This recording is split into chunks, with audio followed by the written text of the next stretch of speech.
Business Growth Specialist with Action Coach Solly Hall. So today we are looking at direct marketing.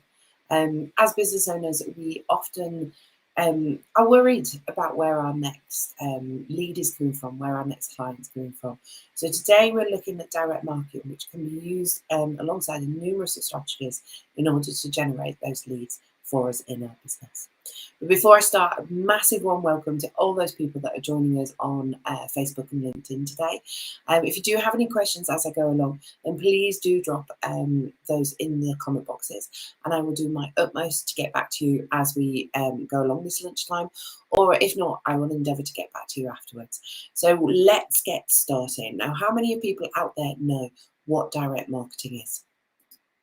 Well, direct marketing is all about us finding the prospect rather than them finding us. So what do I mean by that? We have a number of ways of finding leads and prospects for us, and it's not those ones that click through onto our website, it's not those ones that phone us, it's ones where we phone them. And what do we need for that direct marketing to work? Basically, it's all about our database. Everybody out there should have a database, and it astounds me sometimes when speaking to clients that they don't actually have a database that they work off. Well, you guys need one, and you need one because that database is a list of potential prospects or leads that may or may not buy from you. So what is a database? Basically, a database is a list of people. That's all. It's a list of people, but what you need to make sure is that that list of people is relevant to your business, and it's people that you want to actually do business with, or it's your niche, or it's your target market. Now, so there's three options when looking at databases.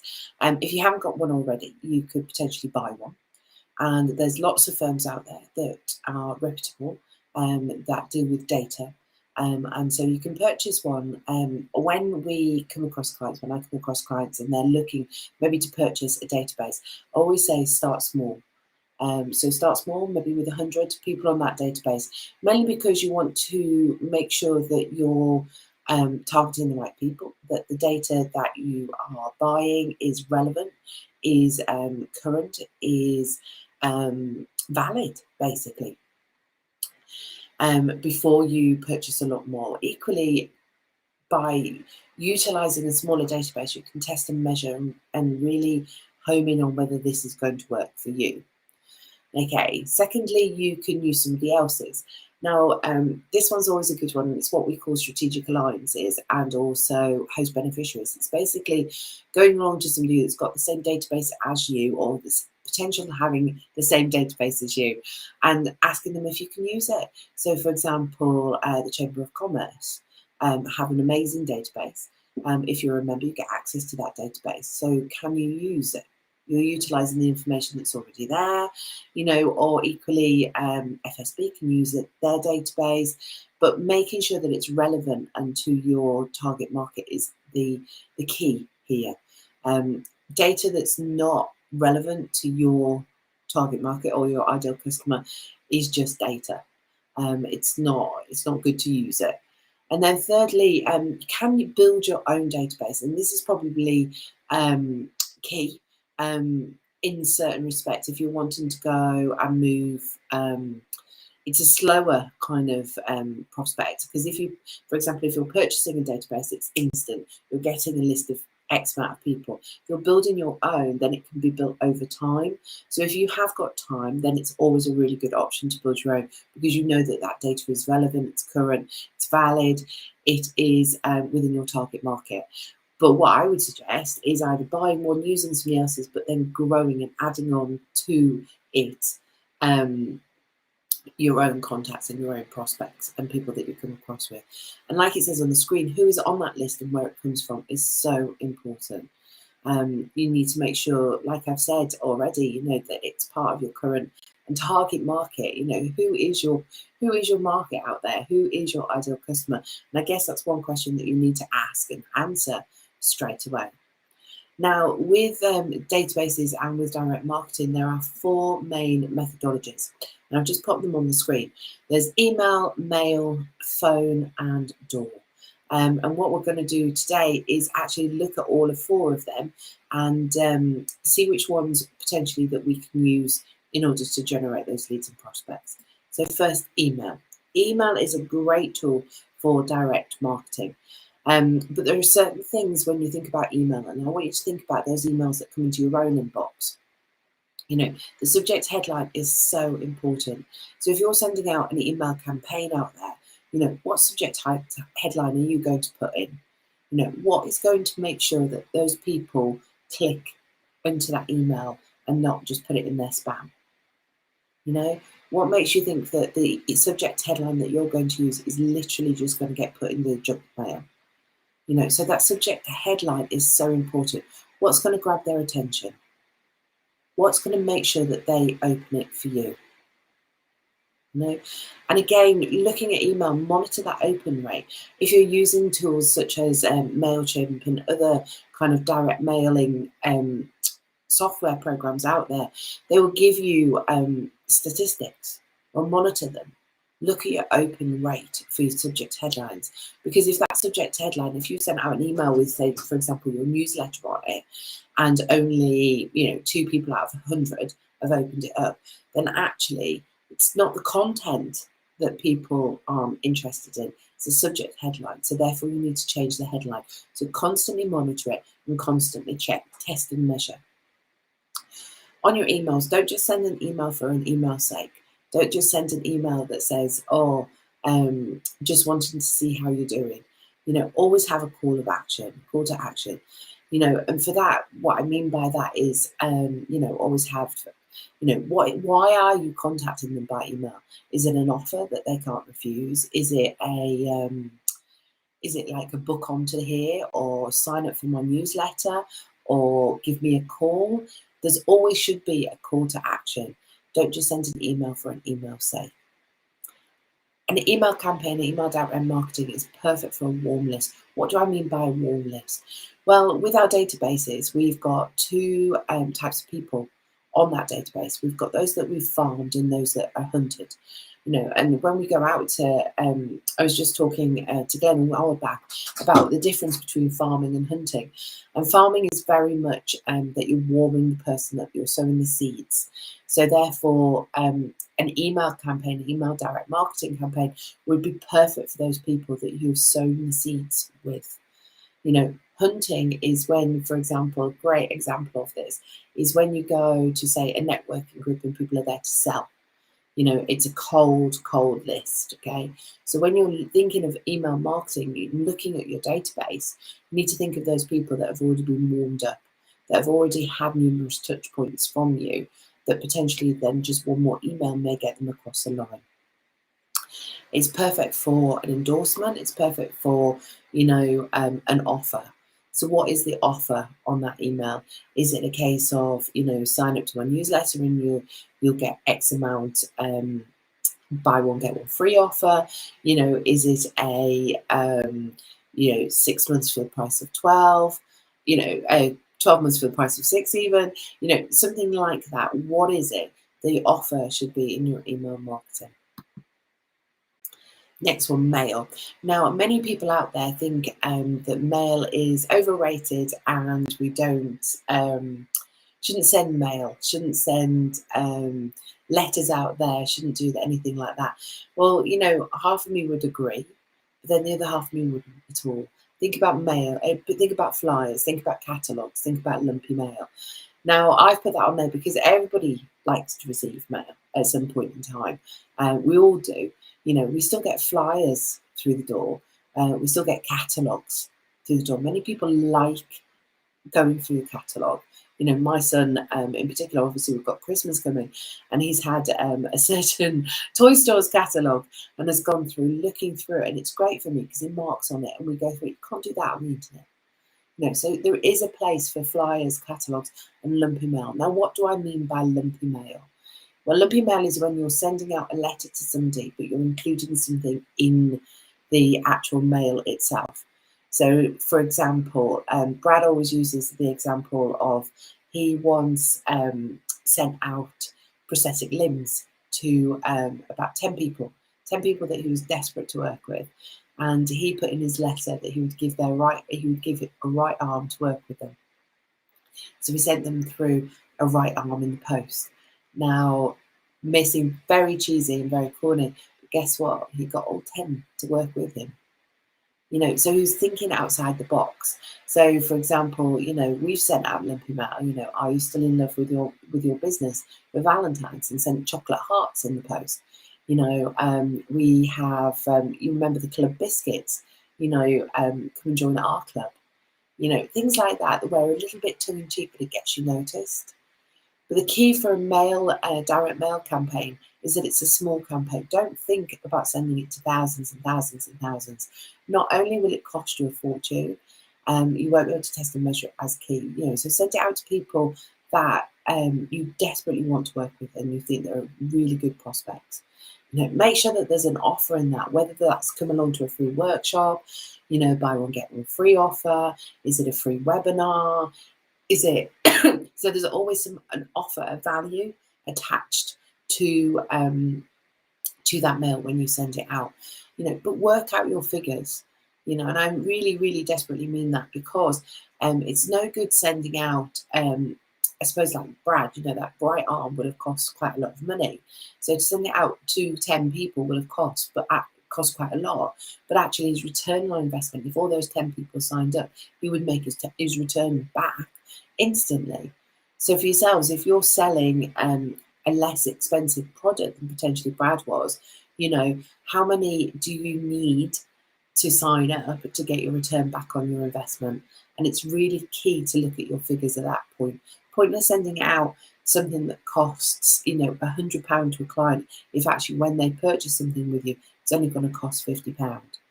Okay? Because in theory, you need to make them buy again and become a repeat customer to get your return back on your investment. And that's what we need to look at in detail when you work out your figures.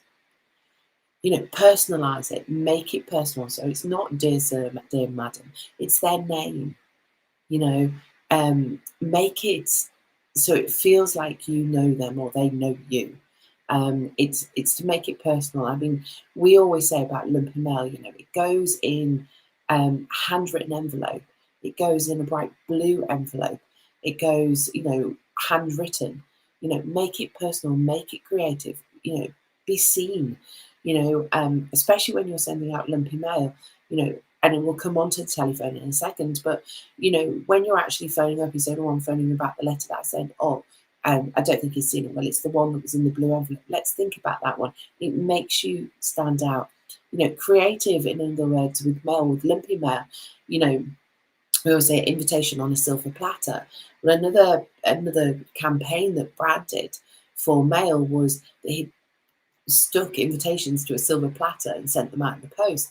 He said, "Here's your invitation to on a silver platter to my event." It makes people smile, it makes people feel important, it makes people feel valued.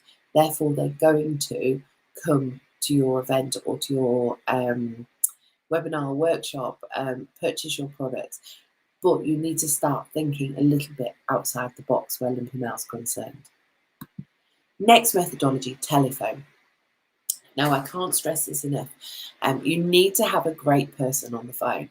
We've all had those people phone up and their voice is quite drony, or you can tell if somebody's smiling on the other end of the telephone. They need to be able to talk on the phone to people. And it's really key, especially when you're using telephone as a strategy in order to generate leads. I've got here phone, mail, phone. Well, we've kind of touched on it already, but phone, mail, phone is where you phone to validate the data.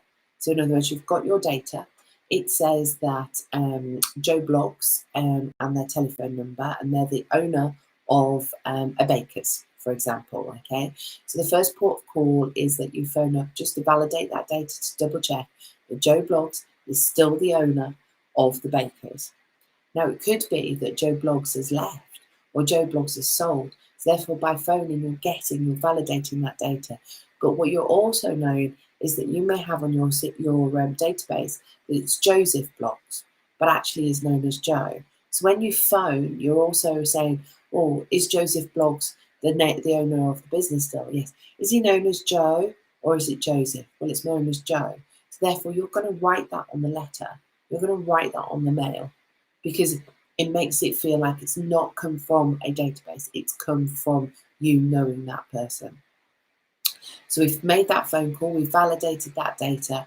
We're then going to send our Lumpy Mail out. Okay, and at the bottom of every bit of Lumpy Mail, you should put on there that you're, in a way, asking permission to give them a call in the next 24 hours. So you put on there, you put on your mail that you are going to give them a call within the next day or so, just to make sure, either to get you booked onto the webinar, to answer any queries they have.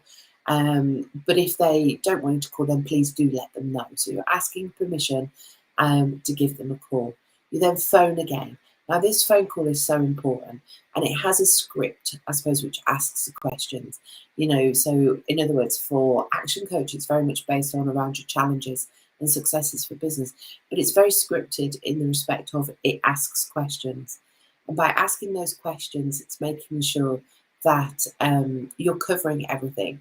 We always talk about mastering our delivery of our product and service, and we do that by making sure that we have checklists. Well, again, this is a perfect thing for those checklists. It's a script that creates and has those questions within it. So you're getting to ask those open-ended questions. So you're encouraging that business owner, you're encouraging that person to talk to you. And always assuming that sale on the telephone is absolute key.